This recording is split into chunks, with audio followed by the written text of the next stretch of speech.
Yeah. Yeah. Stay focused, no distractions, and grind. Stay focused, no distractions, and grind. There are only two types of Americans: those who live in New York and those who wish they could.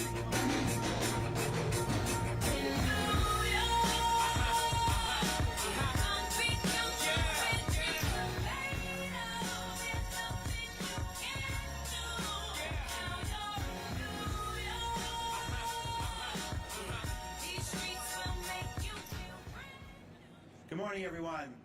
I'm Chauncey Parker, Deputy Mayor for Public Safety, and we're here today to discuss the safety and security measures in place for tomorrow's iconic New Year's Eve celebration right here in Times Square.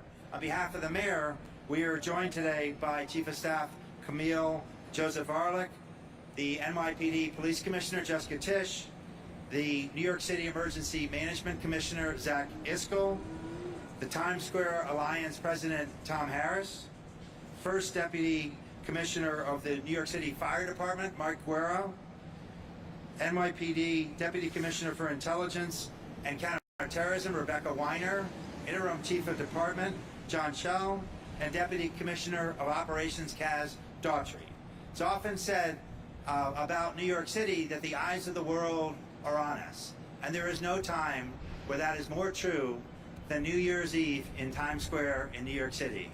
And now, to give details about the planning and the security for that iconic event, it is my honor to introduce the 110th Mayor of New York City, Eric Adams. Thank you so much, Deputy Mayor Parker and the entire team. So much goes into a New Year's celebration here at Times Square. I remember as a police officer being here to watch the ball drop. Hundreds of thousands of people come from all across the globe to celebrate and bring in the new year. They see the main stage of the ball actually dropping. What they don't realize is how much goes on behind the scene to ensure that people are safe. This is the crossroads of the entire planet right here in New York City. People tune in at different locations and celebrate as we do the countdown for the new year.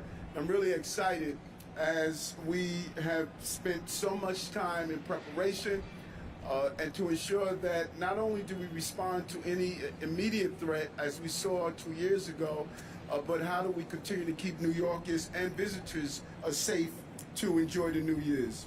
Every year, thousands of people across the globe, they come here to Times Square and celebrate. They do something that I think is important. They spend a lot of money, and I'm going to encourage them to continue to do so. Tourism is one of the most important aspects of our economy, and this year celebrates really move us into the upcoming year. And we can't wait to welcome the crowds to enjoy the new year, but it's also an important historical moment for us as well. We have so much to celebrate, including New York City's 400th anniversary.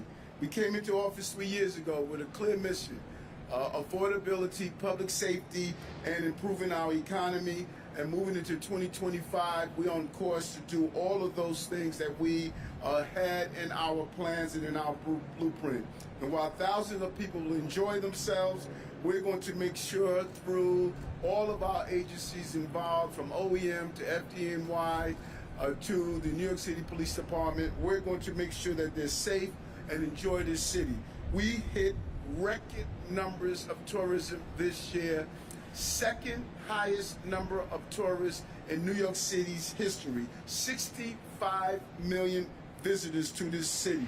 And we ramped up, as we ramp up tomorrow's festivities, we will make sure each one of those who come here to visit and enjoy the ball drop will be safe.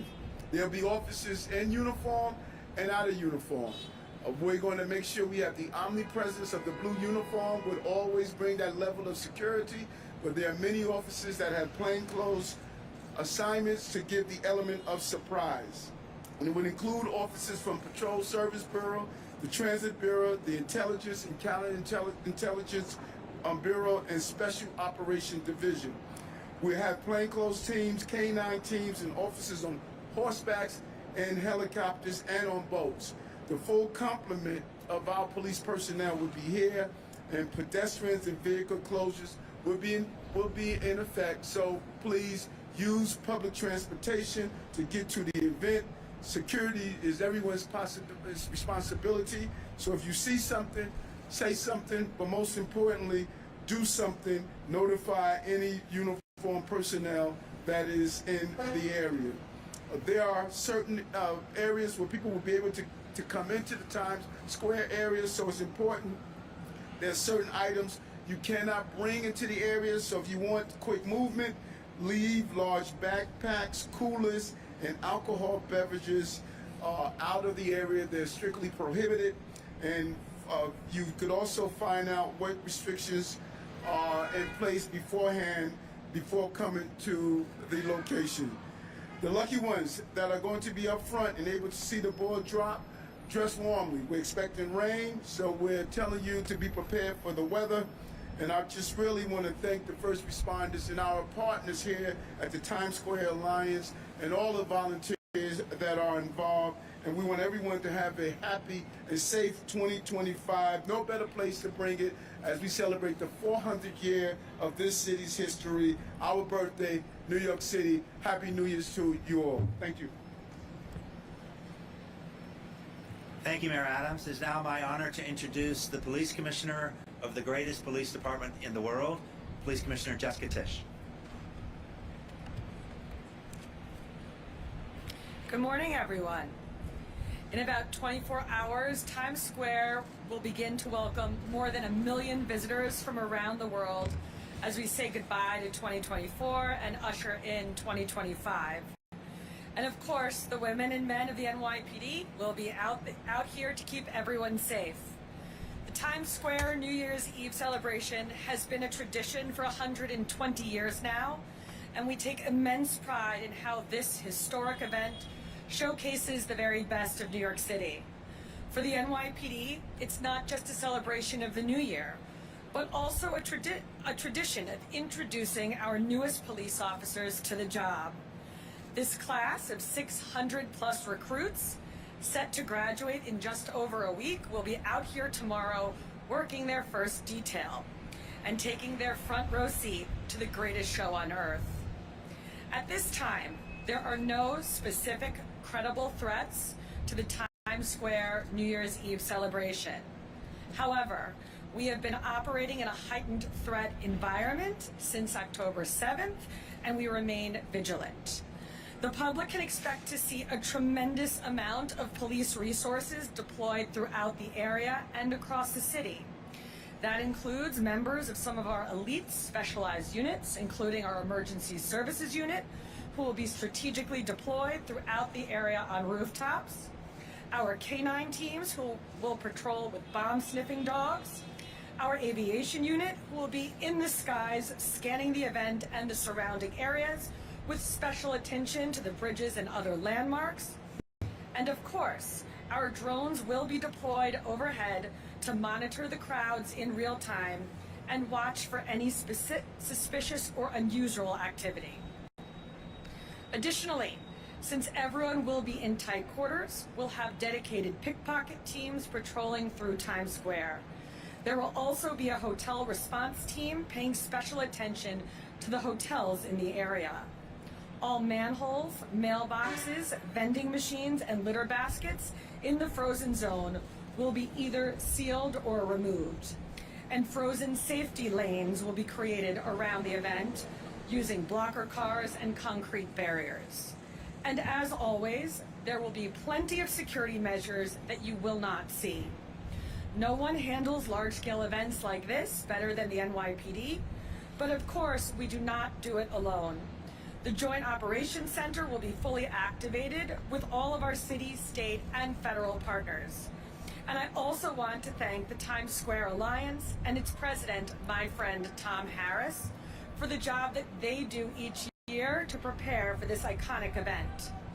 The affected area for this event extends beyond Times Square and runs from 39th all the way up to 57th Street and from 5th all the way over to 9th Avenue. We will begin staggered street closures at 4 in the morning on Tuesday then continue at 7 and 11 a.m. So if you plan on traveling into Manhattan tomorrow, public transportation is certainly your best option. Trains will only be bypassing 2 stops. The NQR will skip 49th Street in both directions, and the Uptown 1 train will skip 50th Street. But every other station will be open and operational. Viewing areas will officially open at 3 p.m., and pedestrians can begin to enter at 49th, 52nd, and 56th Streets from both 6th and 8th Avenues. Spectators should expect to be screened by our counterterrorism officers at these access points. And once you enter a viewing area, there will be no re-entry. There will be no backpacks, large bags, coolers, chairs, alcohol, or importantly, umbrellas allowed in viewing areas. Please keep this in mind. Some weather forecasts call for scattered showers at this time, so check the weather and plan accordingly. More information about street closures, pedestrian entrances, and prohibited items will be available on all NYPD social media channels.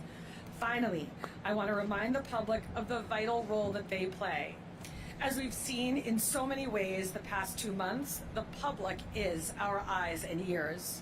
So if you see something suspicious, or if something doesn't look or feel right, tell a police officer or call 911 right away. The public's ability to see something and say something and do something makes a real difference. With that, I want to wish everyone a Happy New Year, and of course, thank you to every member of the NYPD working to keep this event safe. Thank you very much. Thank you, Commissioner Tisch. It's now my honor to introduce our great partner, the president of the Times Square Alliance, Tom Harris. Thank you very much, Deputy Mayor Parker. Thank you, Mayor Adams, Commissioner Tisch, for making sure that Times Square is safe 365 days a year. Tomorrow night is special and we'll have extra resources, but I just want to point out that Times Square is safe thanks to the partnership of the New York City Police Department with this community. A community that works together is a community that works. Tomorrow night's going to be special in Times Square. We have a great show that starts just before 6 p.m. with the singing of the Star-Spangled Banner. We have 12 performers throughout the night. And at midnight, the mayor will push that button and we will welcome in 2025. This would not be possible without the cooperation, collaboration, and quite frankly, competence of all of the city agencies. Every city agency is involved in this. We couldn't do it without them. Thank you very much, Mayor Adams, Commissioner Tisch, and everyone else.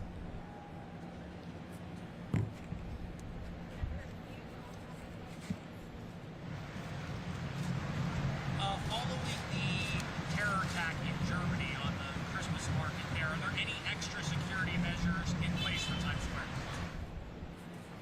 Thank you. So every year we formulate our plan based on incidents that are happening around the world, here in this city. Christmas markets, you just flagged a terrible incident in Germany involving Christmas markets. They're a persistent, high-risk target. And so frankly, our New Year's Eve celebrations around the world, which is why we put so much emphasis on all of the resources that are here focused on keeping this city and this event safe. So it's absolutely calibrated to what's happening overseas. All of the resources that you heard the mayor, the police commissioner outline are here to avoid that type of a scenario. And obviously a vehicle ramming incident is why we have the sand trucks, the blocker cars, and all of the other resources that we'll have. So we're very confident it's going to be a safe and enjoyable evening for all.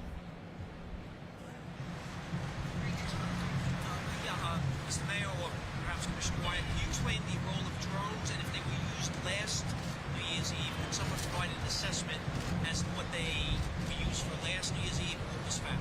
Well, the drones you said, right? Okay. Sorry, can you repeat the question again? Hey, can you repeat the question? I'm sorry. Can you explain the role of the drones this year and if they were used last year? Can you provide an overview of how it went last year? Yes, last year worked really, really well with the drones. We had about 4 drone teams inside of the bow tie and inside of the frozen area. This year we're adding 6 teams. 4 inside the bow tie, 2 on the outer perimeter. Then we're going to have mobile drone teams not only in Manhattan but throughout the whole city as well, so we can monitor the city, for New Year's Eve. We're looking for. Let's pick the pins. We're looking for any suspicious activities, as the police commissioner had mentioned, and we're also looking for any type of anomalies. Maybe somebody may be having a medical emergency. Maybe they be people that may be in distress. So these are our officers. They're pilots with the FAA. They have the FAA certified 107. But they're police officers watching a live feed, so they know exactly what to look for.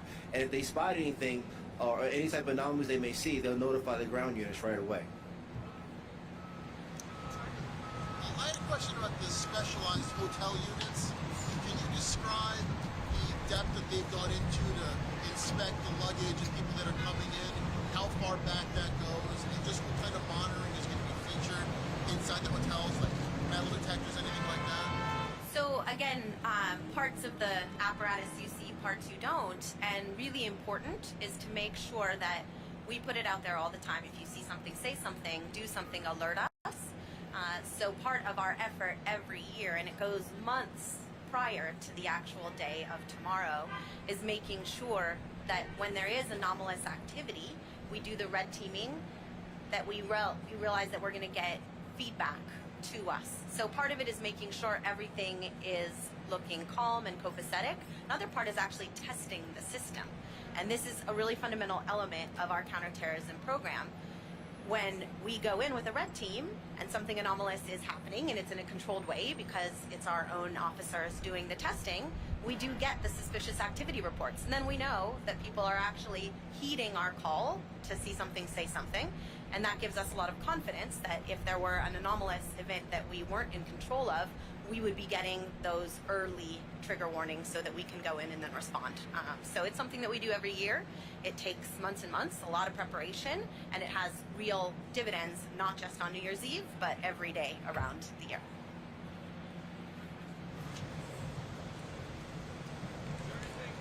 Is there anything that you're doing to deal with the Trend Day? Is there anything that you're doing to deal with the Trend Day Aragua threat that you haven't had to deal with in past years? Which threat again? The Trend Day Aragua threat, the Venezuelan gang? Thank you. Yes, there's been a ton of work being done by our Detective Bureau, Patrol Bureau, our Bureau over in Intel and Counterterrorism. This is an issue that we're dealing with, not specific to New Year's Eve, Times Square, but some newly emergent threats, newly emergent crime patterns that we have, again, tried to combat very early and very deeply, so that we haven't had the entrenchment of some of this gang here in the city that you've seen elsewhere across the country. But this isn't a threat specific to New Year's Eve or Times Square. It's just something persistently that we deal with in the large panoply of crime issues that we are very good at handling all year. Chief Shell, we saw what happened a couple of years ago on 8th Avenue. How important is what your officers are doing at those checkpoints on the periphery to the success of the program here in the heart of Times Square? It's obviously extremely important, and the added measure we took last year, which knew from that incident, now this year we've created a perimeter around the bow tie. So 8th Avenue, 6th Avenue, 42nd, and 57 is clear of just any pedestrians. It's all police related. So that's an adjustment we made to that night. And it's imperative that our cops do their jobs in those posts, which they will every year, and we'll keep it safe.